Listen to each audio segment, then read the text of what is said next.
¿Quiénes han sido los mejores y los peores de equipos en segunda división en este mes de septiembre? Hoy volvemos a traer a Jaime Mateos para que nos lo cuente.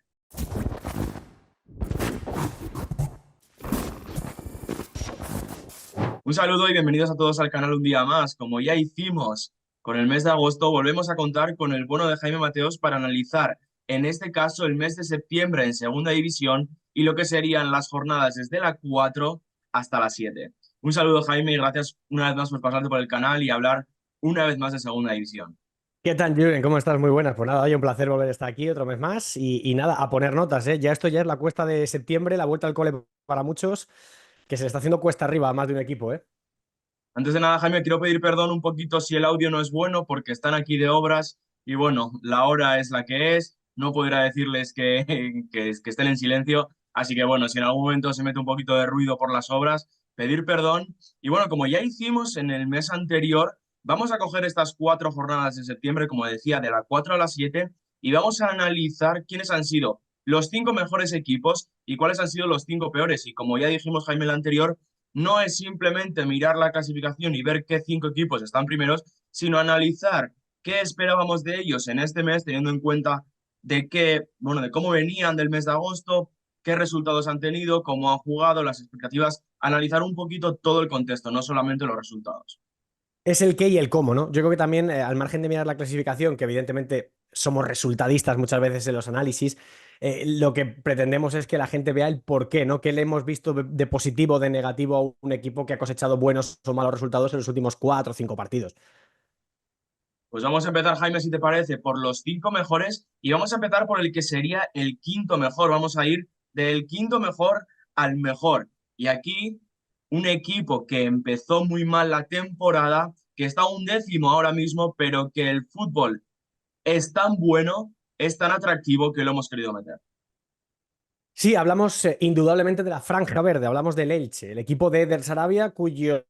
contexto social y ambiental no beneficiaba la creación de un proyecto sólido con la salida de Chema Aragón como gran fichaje de relumbrón para los despachos. Esa salida en verano creo que condicionó mucho la planificación deportiva de un Elche que venía también un poco de uñas y de morros con la propiedad. Pero ante ese tipo de tensión, fútbol, y cuando Eder Sarabia pone a sus jugadores a practicar el talento y a ponerlo en liza, el talento que tienen,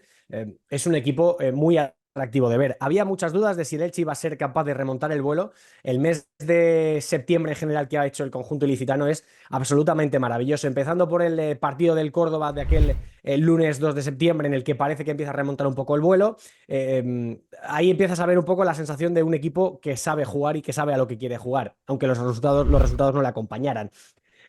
Poco después, es verdad que va a la Romareda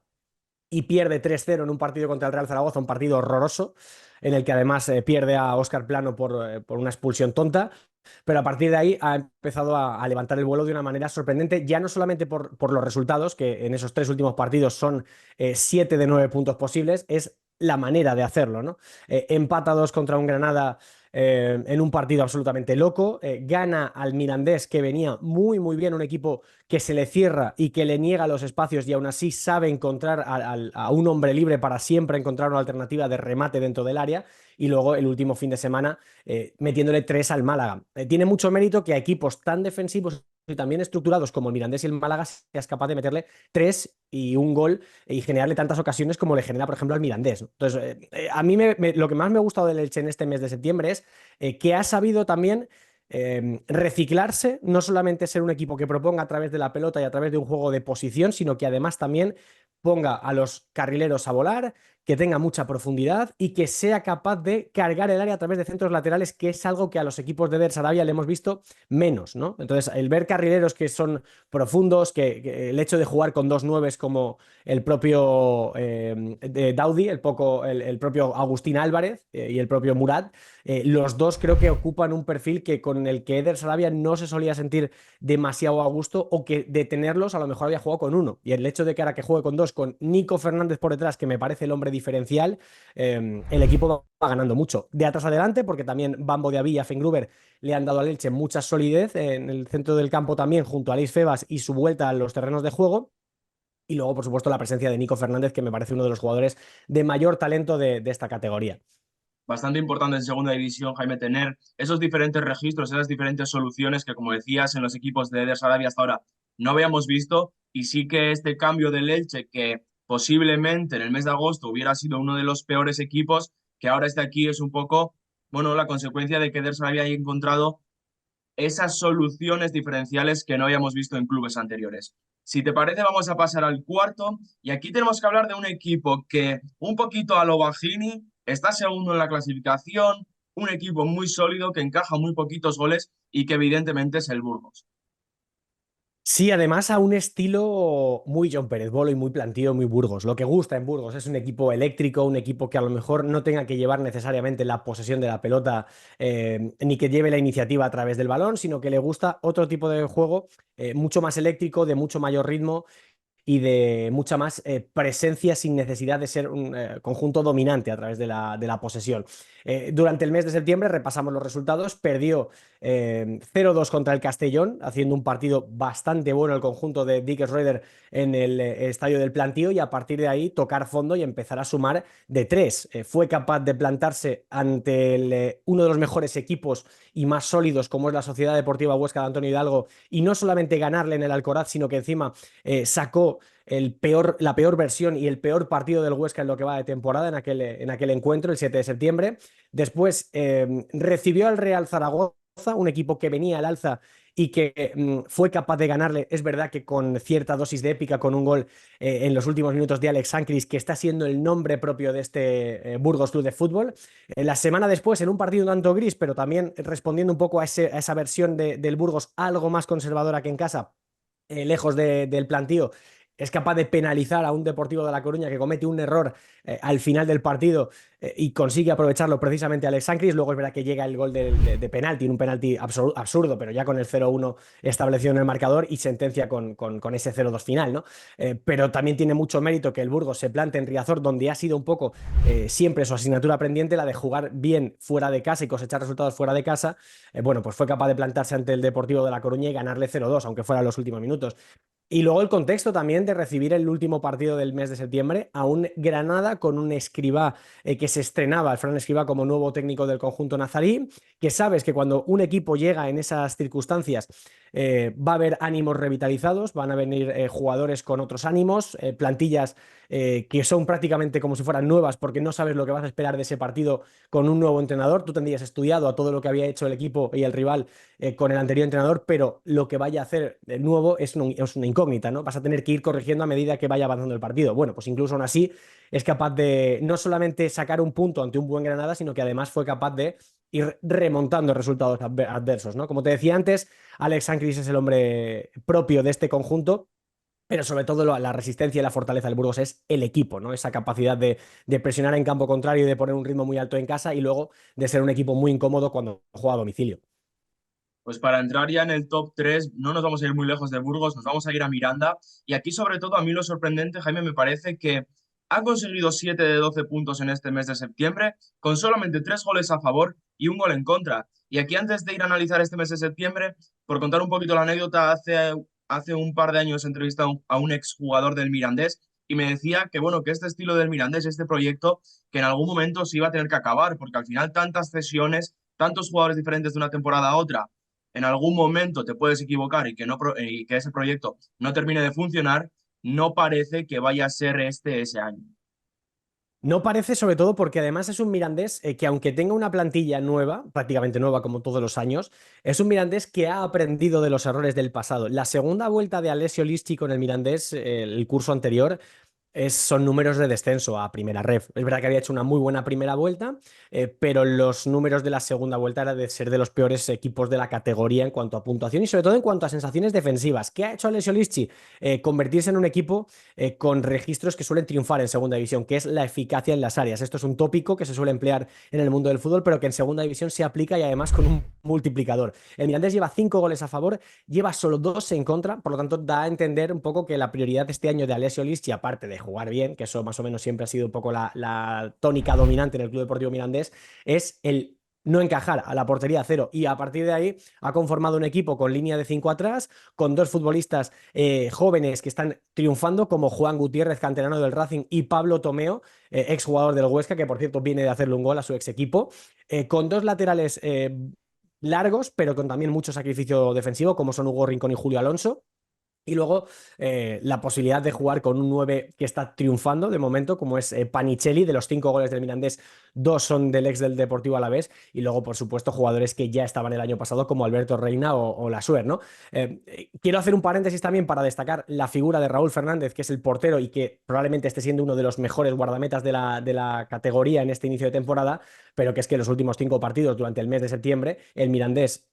no ha encajado un solo gol. No ha encajado un solo gol prácticamente, más allá del por supuesto, en casa no ha encajado ni un solo gol, y más allá del que encaja en Elche, defendiendo muy bien durante todo el partido, el Club Deportivo Mirandés ha mantenido la puerta a cero en el resto de encuentros, ¿no? Son 2 empates, 2 victorias y una derrota contra uno de los equipos que más ha mejorado en este mes de septiembre, como es el Elche de Eder Sarabia.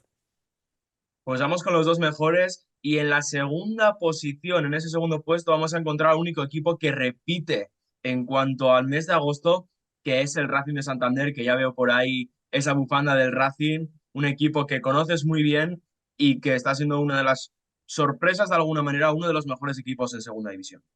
Sí, quizás que el Racing esté peleando por el playoff no es una sorpresa, o por lo menos creo que es un salto en cuanto al objetivo que tiene que asumir el equipo cántabro, ya bastante bien consolidado en la categoría, pero es el mes de septiembre, a pesar de que en el último partido perdiera en casa de forma sorprendente contra el Cartagena en un encuentro donde no encontró espacios, y el Cartagena de Jandro demostró que ha mejorado mucho con respecto a la figura de Abelardo con solamente una semana de entrenamientos. Es un equipo que va a ser muy incómodo. Bueno, pues al Racing se lo hizo pasar mal, ¿no? Se defendió muy bien, negó los espacios y el Racing se atascó a pesar de tener y generar situaciones suficientes como para por lo menos merecer el empate, ¿no? Al margen de ese partido, es un pleno de victorias en el mes de septiembre. Quitando este partido del Sardinero contra el Cartagena, el resto son pleno de victorias, además en campos complicados. Ganó 1-3 al Real Oviedo haciendo una segunda parte muy solvente. Fue capaz de ganar en Tenerife, en un estadio que es verdad que ahora mismo el Tenerife no está bien, pero en un estadio donde el Racing llevaba desde los años 70 sin sumar de 3, ganando al Sporting también en casa, en un partido muy bonito donde el Racing fue capaz de mostrar su versión más ofensiva, y luego, por supuesto, también ante un conjunto que se lo puso muy complicado por esa propuesta tan valiente como es el Castellón en Castalia. Hay que reconocer y hay que recordar que el Racing el año pasado fuera de casa era un equipo mucho menos sólido, mucho menos solvente, y que este año no ha perdido un solo partido lejos del Sardinero todavía, y que la imagen de equipo hecho, maduro, con oficio y algo más grande que el año pasado a la hora de afrontar según qué partidos y sobre todo dominarlos y que se jueguen un poco a lo que el Racing quiere, eso se ha ido viendo lejos de los campos de Sport del Sardinero. Por lo tanto, ahí esa mejoría del Racing, que venía prácticamente a hacer un pleno de victorias, se ve empañada por la derrota contra el Cartagena, pero creo que la sensación del equipo es muy, muy buena, con un Andrés Martín que ha empezado en modo estrella, con 6 goles y un pase de gol, y con un equipo que en general más o menos tiene estructurada la idea que quiere y que ha ido mejorando con respecto al año pasado en aspecto defensivo, a pesar de que lleva 7 goles en contra, y sobre todo a la hora de afrontar partidos lejos de los campos de Sport del Sardinero. Como ya adelantamos en el mes de agosto, Jaime, bueno, ya más adelante, cuando pasen ya más jornadas, haremos de alguna manera quiénes son los favoritos para el ascenso. Bueno, haremos algún Q&A en el que te vamos a volver a poner ahí para que, bueno, la gente te busque luego el clickbait, ya sabes, ¿no? Para criticarte. Me Pero parece hoy, fenomenal.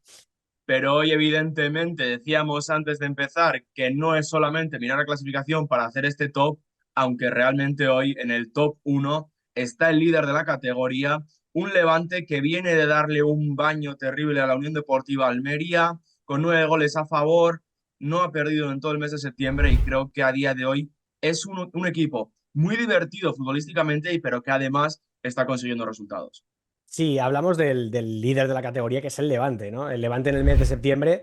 fue capaz de empatar a 2 en un partido un poco alocado en Ipurúa, pero creo que tiene mucho mérito puntuar en un campo complicadísimo siempre como es el del conjunto armero. Ganar en Cartagena, además, mostrando esa versión más conservadora del Levante de Calero, más al puro estilo cuando el Calero suele jugar fuera de casa, el equipo tiene más oficio y suele arriesgar menos. Bueno, pues le sirvió para sumar una victoria importante. En un partido también muy, muy difícil y con cierta polémica, ganar 3-1 al Eldense, que eso también quizás pudo ser clave. Sí que es verdad que viene de perder también el fin de semana anterior 2-1 en la Romareda, pero fue un partido muy engañoso donde yo creo que el Levante mereció mucho más porque hizo una primera parte absolutamente bestial. Creo que no se refleja el resultado al buen nivel de fútbol que mostró el Levante de Julián Calero, que a pesar de jugar lejos del Ciutat, se mostró muy proactivo, muy valiente, muy a la hora de, muy presente en el área contraria, en el campo rival, y me gustó ver que el Levante fuera de casa en ese partido contra el Real Zaragoza, que era y es uno de los grandes de la categoría, fue lo suficientemente valiente para poner la línea de presión y la primera línea defensiva muy, muy cerca del campo rival. Evidentemente, pues quizás haya que coger también un poco con pinzas la victoria 4-2 contra el Almería, porque el Almería es un equipo que defensivamente se está descosiendo poco a poco. Pero creo que esa propuesta de fútbol valiente, esa propuesta de fútbol vertical, sin tener un 9 referencia más allá de Morales, que es otro tipo de delantero, pero que no es un 9 que fije centrales, tiene mucho mérito porque la línea de tres cuartos con Carlos Álvarez, con Cocho, con Pablo Martínez y con Brugué están facturando mucho en este inicio de liga y que creo que al margen de que sí, que el Levante es líder, que tiene 14 puntos y de que en el último mes solamente ha perdido un partido que no mereció perder, creo que es el conjunto más completo de la Liga Hypermotion por esos registros y por esos roles que es capaz de adaptar en según qué momentos puntuales de los partidos. Yo recomendaría, Jaime, a todos los aficionados que vean al Levante, porque más allá del resultado es un equipo muy atractivo de ver y muy interesante. Yo lo pude ver en Ipurúa, ya lo analizamos en el mes de agosto, y es un equipo que vaya perdiendo, vaya empatando, vaya ganando, no pierde el estilo y es un equipo muy atractivo de ver con jugadores como Carlos Álvarez, que a mí me encanta, son jugadores diferenciales, de esos que son atractivos de ver, como digo, más allá del resultado. Y Claro, una Julen, vez, pero por matizar esto que dices, el Levante es muy atractivo de ver porque tiene una propuesta bastante ofensiva, porque Calero prioriza el talento de su línea de tres cuartos, pero esto no es antagonista, esto no es excluyente con el sacrificio defensivo a nivel coral de todo el equipo. Y aquí hay que destacar la figura de tanto de Oriol Rey, que es el primero en iniciar la pelota desde atrás, como sobre todo el georgiano Kochorasvilis. Me parece un auténtico espectáculo lo bien que ha encajado Cocho en este esquema de Julián Calero para esa ida y vuelta y para el repliegue intensivo cuando el equipo pierde el balón. sí, evidentemente, un equipo que es atractivo futbolísticamente, ofensivamente, tiene que trabajar bien en defensa porque si no, evidentemente, no sería el líder de la categoría. Una vez analizados los cinco mejores, vamos a pasar a la zona más agridulce, a esos equipos que no terminan de carburar. Ya vais a ver que hay alguno que repite. Y vamos a empezar por el menos malo, por el que no ha hecho tan mal las cosas en comparación con el último del que vamos a hablar, que es el Albacete, un equipo que viene de perder este viernes contra el Deportivo de La Coruña en casa por 2-5 y con unas sensaciones de que el equipo se está cayendo. Pues sí, porque además Julen, el Albacete empezó bien, ganando en Granada, le ganó al Elche, por ejemplo, también en casa, en dos victorias consecutivas. Luego es verdad que tiene muy mala suerte en Málaga porque pierde en el último minuto con un gol de Cordero y a partir de ahí el equipo ha ido cuesta abajo. Pierde contra el Eibar en casa, el Mirandés yo creo que también le gana de una forma contundente, sí que es capaz de coger un poquito de aire metiéndole 4 al Racing de Ferrol en Amalata, pero ahora hablaremos del Racing de Ferrol, que es otra historia, pero a la vuelta de volver a jugar en su estadio, se lleva 5 del Depor de Jeremai, de Mella, de Iván Barbero, de Lucas Pérez. Al final, cuando tú has sumado en 15 puntos posibles, de 15 puntos posibles, solo 3 contra un Racing de Ferrol que está absolutamente de capa caída, creo que tienes que entrar en este ranking, ¿no? Sobre todo por eso, la sensación de equipo sólido, defensivamente muy trabajado, incómodo para el rival. Bueno, pues de eso ha quedado muy poco. Es un equipo que ha encajado ni más ni menos que las últimas 2 jornadas 9 goles en contra. Complicado cuando encajas tantos goles. Y vamos con el siguiente equipo, que es uno de los equipos que ya ha cambiado de entrenador, que vuelve a repetir, porque ya lo metimos en el mes de agosto, que es el Granada. No ha perdido en este mes de septiembre, tampoco ha ganado, y no sé si estarás de acuerdo, Jaime, pero me da la sensación de que es un equipo que ofensivamente trabaja bien, porque 7 goles en 4 partidos creo que no es un mal registro, pero evidentemente cuando encajas 7 goles en 4 partidos, se te complica bastante el panorama. Sí, sobre todo porque el Granada, sobre todo que sube a Primera División hace 2 temporadas, era un equipo que era muy solvente, en casa por supuesto era intratable, y que luego fuera pues un equipo que defendía muy muy bien. De eso queda muy muy poco. Por quedar no queda ni el entrenador, ¿no? Que ya no está Guillermo Abascal, que era una decisión muy arriesgada y muy comprometida, creo, para un equipo con ambiciones altas en este inicio de liga para intentar subir y volver a Primera División. Bueno, pues es verdad que en los últimos 5 partidos no ha ganado ninguno, y sí que verá que ha empatado 4, ¿no? Empató contra el Depor a 1, empató contra el Elche a 2, contra el Málaga a 2 y contra el Burgos a 2, ya con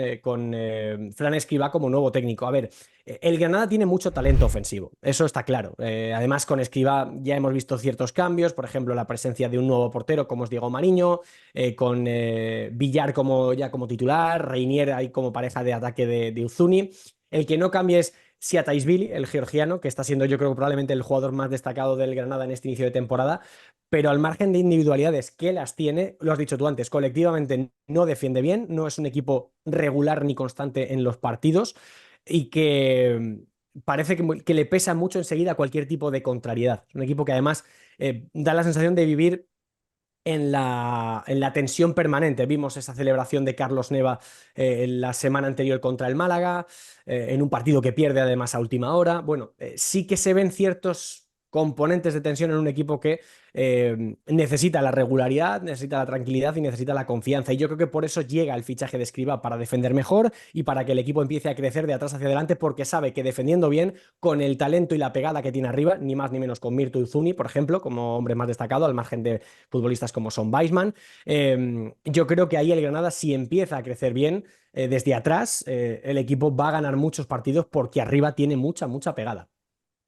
Pues nos vamos a ir de Granada a sus compañeros de provincia, a sus vecinos de provincia, evidentemente la Unión Deportiva Almería, que si decíamos que el Granada defiende mal, lo de la Unión Deportiva Almería es una laguna defensiva. Ya venía arrastrando desde Primera División el ser un desastre defensivo, no ha mejorado nada. A día de hoy, la Unión Deportiva Almería está en descenso, 12 goles encajados en septiembre, es una situación preocupante. Bueno, desde la última vez que hablamos, el Almería no ha vuelto a ganar un partido. Es el equipo que más goles ha encajado de toda la liga Hypermotion, con 15 en total, lo cual ya te da a entrever un poco el mayor problema que tiene este equipo, Julen. El Almería está repitiendo los errores del año pasado en Primera División y cometerlos de esta forma en segunda, porque ya no es una cuestión de que haya fallos individuales, que también los hay, es a nivel colectivo. Es un equipo que tiene mucho talento arriba, que probablemente tenga la mejor plantilla libra por libra de la categoría, pero que no está ensamblado como un equipo. Además, se ven señales de cierta desesperación, de reproches entre los compañeros, de cierto descontrol por parte del entrenador, totalmente lógico y comprensible, porque creo que es muy difícil meterle mano a una situación que llega tan viciada, y quizás probablemente ahí haya parte del problema y parte de la responsabilidad por parte de la directiva de que haya tanto jugador que descendió el año pasado y que esta temporada todavía no se ha adaptado al equipo. Pero de todo lo que hay, el Almería es un equipo también que se descose muy rápido. Sí que ha tenido mala suerte en según qué partidos, vamos a ponerlo en contexto. Durante este mes de septiembre solamente ha sumado 2 puntos de los 15 posibles. Pero el día del Dense, por ejemplo, yo creo que tiene ocasiones suficientes como para haber ganado el partido. Contra el Castellón, defiende horrible. El Castellón hace lo que quiere con el Almería, pero hay momentos donde si el Almería hubiera tenido más precisión en los metros finales, también hubiera sacado, creo, algo positivo de este partido. Hablar de que el Almería está defendiendo mal y que además en según qué momentos de los encuentros no es capaz de ver portería porque genera más de lo que luego es capaz de meter, también es preocupante. Significa que no eres eficaz ni en el área rival, siendo el equipo con más talento ofensivo de la liga, y por supuesto en área propia, porque defiende con tanto jugador en campo contrario y con las líneas tan separadas que en la transición, dos, tres toques, sufres mucho para el repliegue. Contra el Eibar empatados hace un par de semanas, y luego el partido que yo creo que ha terminado por destapar todas las alertas es esa derrota en Valencia. Bien, además, una derrota merecida, y eso que Arribas marca 2 goles para empatar un partido que había empezado perdiendo desde bien pronto. Pero es esa sensación, Julen, es de un equipo que aunque tenga mucho talento, no hay una actitud, yo creo que correcta para afrontar esta vuelta a segunda división, que es otra cosa que no tiene nada que ver con primera, es otra historia. Pero es que al final es un poco el problema que comentas, ¿no? Tienen mucho talento arriba, tienen gol, pero claro, ¿cuántos goles tienes que marcar para ganar a un Castellón que te marca 5, el Eibar te mete 2, el Levante te mete 4? Necesitas mucho de esos jugadores ofensivos y no se puede estar todos los partidos exigiendo a tus delanteros que marquen 6 goles para poder ganar a Claro, un Castellón en tu casa que te ha marcado 5. claro. Esperemos que la Unión Deportiva empiece a defender mejor y recupere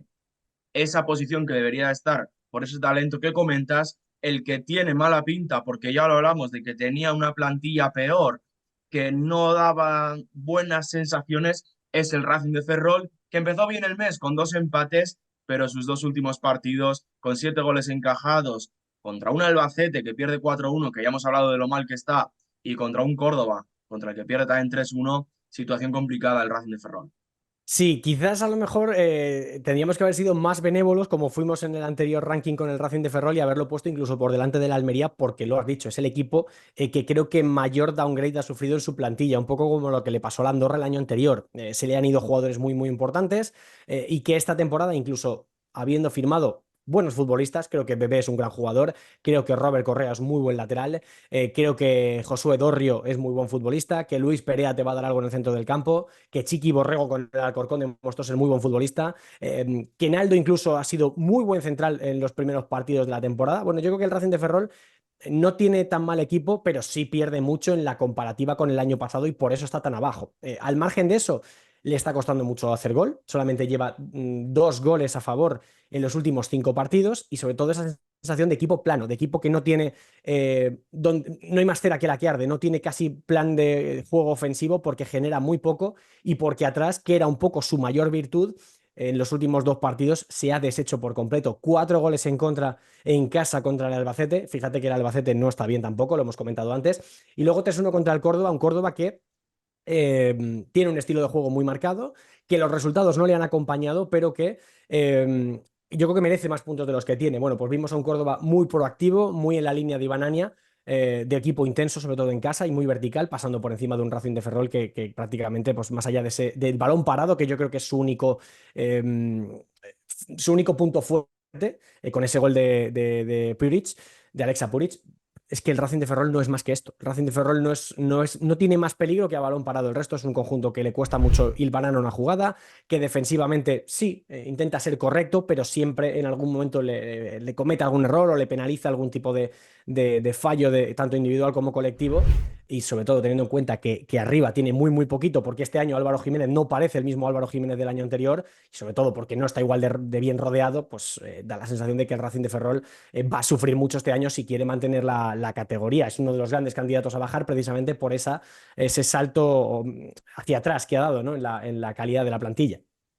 Pues vamos a terminar, Jaime, este vídeo de hoy porque nos estamos quedando ya sin tiempo para hablar de un equipo que vuelve a repetir la posición, ya no solo estar en este ranking de peores equipos, sino que vuelve a repetir la posición, un equipo que ha cambiado de entrenador, que parece que aún así no está terminando de funcionar, que es colista, un punto conseguido, no encaja muchos goles, pero tampoco marca, y el Club Deportivo Tenerife pinta mal, ha empezado muy mal la temporada y como digo, después del cambio de entrenador, con la llegada de Pepe Mel, no parece que todavía haya cambiado demasiado. No, por ir rápido, porque ya hablamos de este equipo el mes pasado, es verdad que Pepe Mel pues, intenta crecer desde atrás y sobre todo aportando algún que otro matiz con respecto a lo que proponía Óscar Cano. Está moviendo mucho a Teto por el campo, Teto, que es un jugador de banda para Pepe Mel, es más interior y el otro día llegó a jugar en punta de ataque junto a Yanis, 2 jugadores que no son delanteros, manteniendo un poco la estructura del 4-4-2. Luis Micruz sigue siendo el mejor futbolista, pero el resto de momento no le está acompañando, ¿no? Yo creo que la idea de Pepe Mel para este Tenerife es crecer desde atrás y dar con la tecla, pero de momento en 2 partidos, más allá del partido contra el Sporting, que con más corazón que cabeza consigue el empate, y luego el otro día en Castalia, que quizás no fue el mejor partido del Castellón, pero le dio para ganarlo. Bueno, creo que todavía necesita un poco más de tiempo el conjunto de Pepe Mel,